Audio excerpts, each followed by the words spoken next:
Let's move to C51. À titre de ministre des Affaires autochtones. As Minister of Aboriginal Affairs, do you have any reason to believe that Aboriginal groups represent a threat for the safety of Canada? The Honourable Minister of Aboriginal Affairs. No, Mr. Speaker.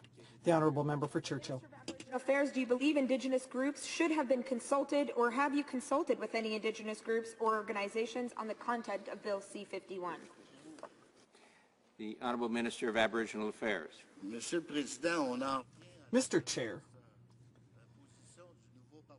we're back to the famous position of the NDP. In fact, any legislation that is introduced before the Canadian Parliament must be subject to the consent of First Nations. We know that it is the position of the position of the NDP, but we in the Conservative government believe that Canadian laws must be respected, including the Canadian Constitution, which it clearly states with Supreme Court decisions what is the duty to consult that is up to the government when it wants to take actions that could affect Aboriginal rights or a treaty issue. Member for Churchill. Do I need to remind the Minister that they have an obligation, according to the Constitution, to consult with First Nations when it comes to legislation, something they clearly haven't done? Under the provisions of Bill C-51, do you know if your department will be able to proactively share?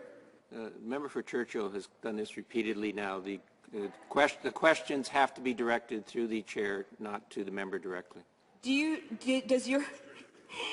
Mr. Chair, through you, Mr. Chair, does the Minister or his department, will they be able to proactively share information that is collected on Indigenous activists with security and intelligence agencies? The Honourable Minister of Aboriginal Affairs. Last time I checked, I'm not responsible for public safety. The Honourable Member for Churchill. I would ask the Minister to look at the case of Cindy Blackstock, in this case, and the role of his department in terms of surveillance, something I don't think is a laughing matter at all. An RCMP report characterized the Idle No More movement as bacteria. Does the Minister agree with that characterization? Honourable Minister of Aboriginal Affairs. Mr. Chair, let me be clear. No member of this government, neither I nor any member of the Conservative caucus has ever endorsed or uttered that characterization of the movement by a sole employee of the RCMP, who I understand the RCMP has apologized for, and I think that they have appropriately apologized, as they should have.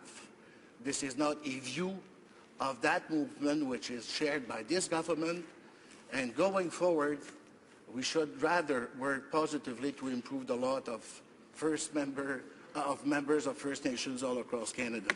The Honourable Member for Churchill. The Parliamentary Secretary to the Minister of Public Safety said that it was absolutely abhorrent that anyone would ask the government to apologize for this kind of discriminatory language. Does the Minister agree with the Parliamentary Secretary? The Honourable Minister of Aboriginal Affairs.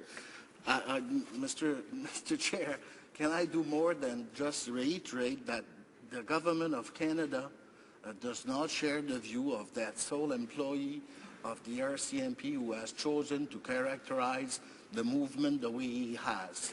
This is not the view of our government, and I repeat, I think and we think that the RCMP has appropriately apologized for the statement of that member of the RCMP, and that we should move forward positively to address the real issues affecting First Nations across Canada. The Honourable Member for Churchill. I would remind the Minister that this is a real issue, and this was about a report that the RCMP had. It wasn't a single member, and it's important to have clarification from the House, from the Minister in the House during question period as well.